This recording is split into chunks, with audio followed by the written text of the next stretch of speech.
And as a matter of fact, you could say you have a garden hose.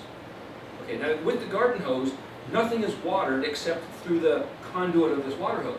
So wherever you point the water hose, put on this flower, and on this plant, and on this tree, and on this flower over here, then nothing is watered except through the vehicle of the garden hose. And the garden hose became flesh. The garden hose became flesh.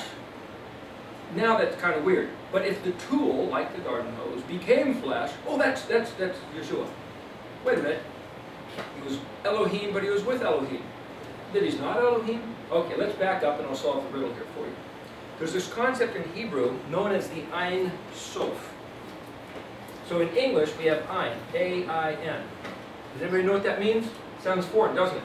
Does anybody know what it means if you put a T? I ain't got nothing. It means without. What is the Hebrew word Ein spelled Aleph, Yod, Nun? It means without a limit. You ain't got no end to it. The omnipotent, eternal, omniscient. In other words, the word Ein Sof, S-O-F. Well, we don't know what Sof means. But it's similar to the word Yosef. Yosef, like Joseph, Yosef. Or sofa. Or sofa. So the word sofa is what? Well, that's the piece of furniture that everybody is collected to sit on, and then the sofa collects all the stuff out of your pockets. But the word suf literally means to collect, to gather in. It's a threshold, it's a goblet, and it means to suck up and absorb like a sponge. So what gets sucked up like in a reed? A reed, like a straw? Well, Yom Suf is the same word, the sea of reeds. What's a reed? Like a straw. The straw sucks up the soup. Soup is the same word because the P and the F is the pay, is the same thing. So here you have Yosef, soup, Yom Suf, to absorb, to suck up. Sofa, that which collects and gathers. Yosef, when he was vizier of Egypt, also known as Zaphnath-Paneah, the diviner of mysteries, he held a goblet. But the word Yosef means a goblet, or that which he could put everything into. It also is a threshold. They came to his threshold to get what he had accumulated. It means to accumulate. The word Yosef is he who will accumulate. He had everything come to him, he absorbed it all, and then he dispensed it at his threshold. So as he sat there with a goblet, and at his threshold, they came to get what he's accumulated, he was saying, I'm Yosef, I'm Yosef, I'm Yosef, I'm Yosef, and they didn't recognize him. But this is the way Hebrew works. It's right in front of your face, but you can't see it unless you know Hebrew, and not just the word, but what the word means. Once you see the word means, it's like, oh, I see what it means. Now, if you step into a room, like if you go to Home Depot, right, this huge, big warehouse of stuff, and you say, well, I'm going to find what I'm looking for. And if you keep walking and walking and walking, and you can't find the back door because the place is so huge, and there's more, and there's more. It's like, I'll keep looking because I can't find the back door. I can't find the end. I can't find the limit. This is what Ein Sof means. There's no door. There's no back door. There's no limit. You just keep going and going and going. That's the Ein Sof. How then can the unlimited, eternal, infinite one, the Ein Sof, be defined as a man? How can he reduce himself down to an enclosed set of parameters of identification? To even call him the creator. Now you've limited the unlimited. That's an oxymoron. It's mutually exclusive. You can't do that. You can't call the Ein Sof creator because you've now limited the unlimited. Call him Father. You just did it again. Put him in the form of a man. You did it again. You can't do that. Well, but he himself, the unlimited one, determined to reveal himself in the limit of these 22 letters. His choice, his determination, his definition, his 22 letters of quantity and ordinal sequence. He determined what those letters mean, placed them where they belong, and put them in the package, defining himself, revealing himself. And so you could say, is it the sum total of who he is? No. But when we refer to him who is the infinite one, this is the vehicle, the tool by which he gave us to apprehend him, to perceive him, to apply our consciousness. Because if he gave these 22 letters, and then he created humanity's consciousness like a hand that would fit this glove and fit perfectly, he designed our mental being with such a capacity that it fits perfectly the way he described himself. So if we say we can't comprehend him, not true. We can't comprehend anything other than what he gave, which is these 22 letters. There's a verse, Deuteronomy 29:28, where it says, the unseen, or the unknowable, Well, that's under Yahweh. No, you can't even go there. You can't go where you can't go. The unseen, the undeclared, the unknowable, the unexpressed, well, that's unto him. But what he did reveal is unto us and unto our children to keep the words of this Torah forever. This is what he gave us. This, he designed our inner being, our outer being, everything to fit this perfectly. So for us to deny the ability or the responsibility, the obligation to regard these words is a complete denial of him who was the creator to design it. So my point is this: if the infinite one gave himself the limit, which is these 22 letters, then when we think about the infinite one, all we have, we can't go any further than the 22 letters. So for all intents and purposes, Elohim is the one represented by these 22 letters, and beyond, we don't know what the beyond is, so at least we have these 22 letters. But we know it's not the full sum total of him.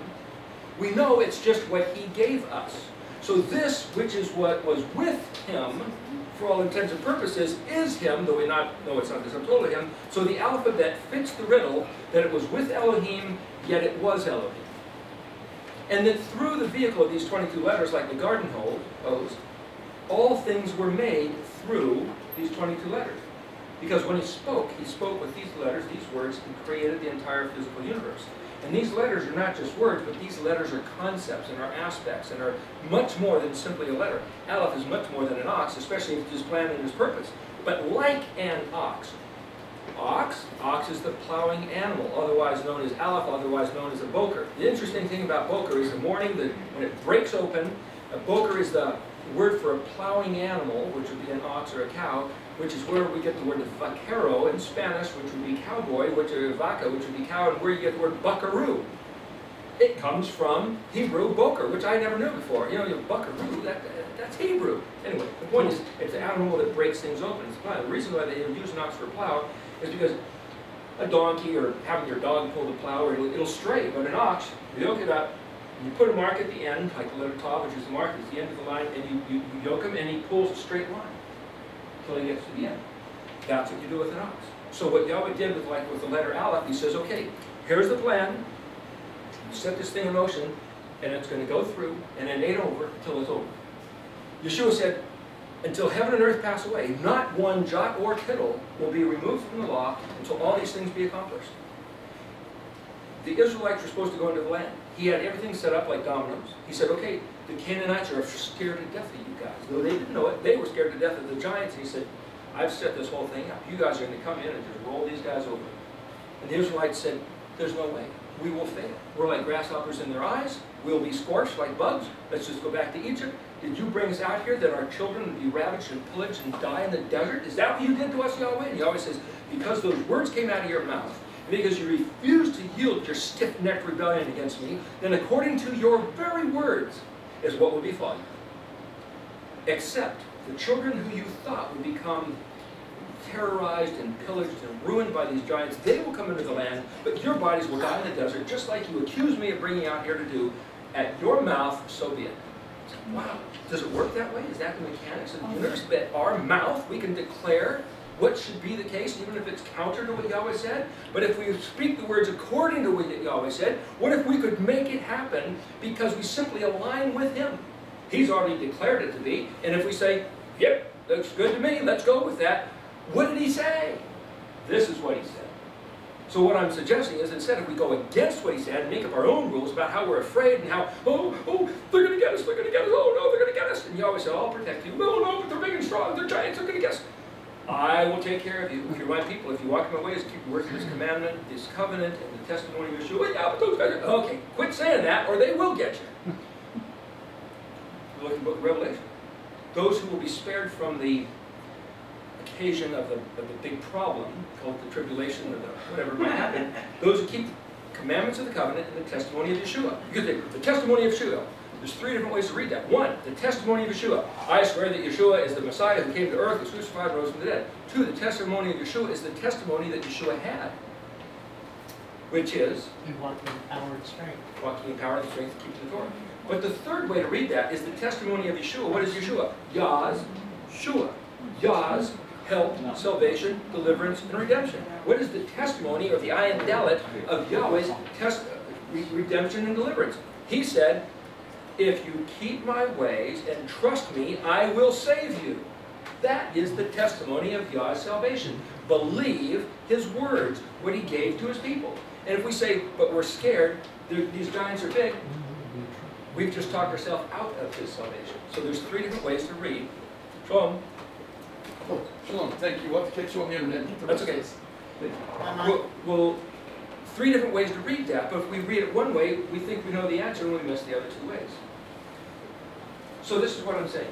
If Yahweh himself determined that this was the way that he is, that this alphabet is with Elohim, yet Elohim, it was the vehicle, the conduit by which everything was created, and it became flesh and dwelt among us, then the word that became flesh is this alphabet. So Yeshua is all that matters of these 22 letters in the flesh. The Torah is all that matters of these 22 letters expressed articulately into various different words. Which means the Ruach HaKodesh. The word Ruach is the wind, or to ventilate by opening up a window, which is, or turning on a fan, which is to say the progression from here to there. If you have a canyon, and so the jet stream or the path of the wind blows down the canyon because, say, the sun bakes the desert here, and this is the cool mountain, and so hot air rises and the cold air sinks, and so because of the way that he designed the thermodynamics, the sun beats here and it raises that up, creates a vacuum, and the cool air comes whipping down the gorge. That prescribed path of that wind is the prescribed out of Yahweh's design, which is Kadesh, and the prescribed path of the wind is the Ruach. So now this path is the Ruach HaKodesh. But if we say, well, when translated in English, that's the Holy Spirit. The wind whipping down this gorge is not the Holy Spirit.